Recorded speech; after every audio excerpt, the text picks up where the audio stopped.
Monsoon 26 मेला केरळमध्ये पोहोचणार। निश्चित वेळेच्या 5 दिवस आधी मान्सून दाखल होणार।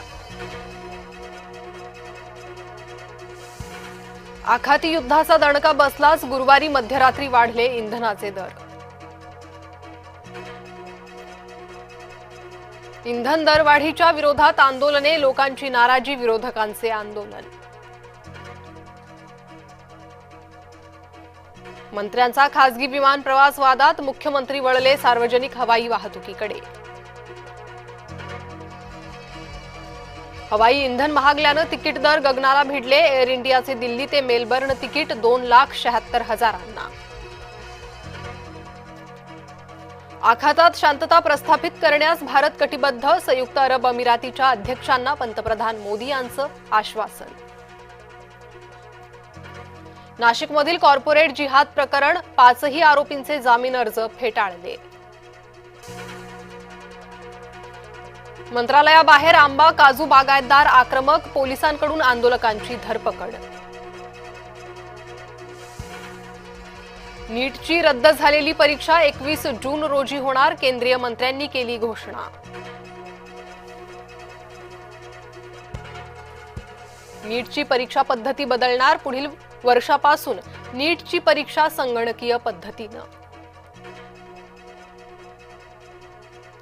प्रश्न काढणाराच पेपर फोड्या, लातूरात 28 वर्ष शिक्षण सेवा केलेला PV कुलकर्णी सीबीआयच्या ताब्यात। स्वतःच्या चुका झाकायला मंत्र्यांचे खापर, शिक्षण माफियावर। शिक्षण माफिया अस्तित्वात असल्याची कबुली देऊन मंत्रीच गोत्यात। शरद पवार गटाच्या प्रमुख नेत्यांची पुण्यात बैठक, बैठकीत विलिनीकरणावर पुन्हा चर्चा झाल्याची माहिती। डॉक्टरचा राग काढायला बॉम्ब पेरणी, हडपसरच्या रुग्णालयात बॉम्ब ठेवणाऱ्याला पोलिसांनी पकडलं। विदर्भात पुढचे 4 दिवस उष्णतेचा येलो अलर्ट, राज्यातील सर्वाधिक तापमान सलग तिसऱ्या दिवशी अकोल्यात।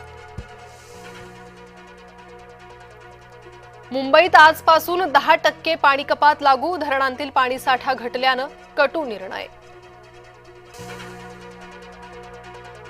विख्यात मानसोपचार तज्ज्ञ डॉक्टर आनंद नाडकर्णी यांचं निधन, गेल्या काही महिन्यांपासून कर्करोगाशी सुरू होती झुंज। भारतीय तरुण मंद आणि भरकटलेला, राऊत स्वतःच्या वक्तव्यामुळे वादात।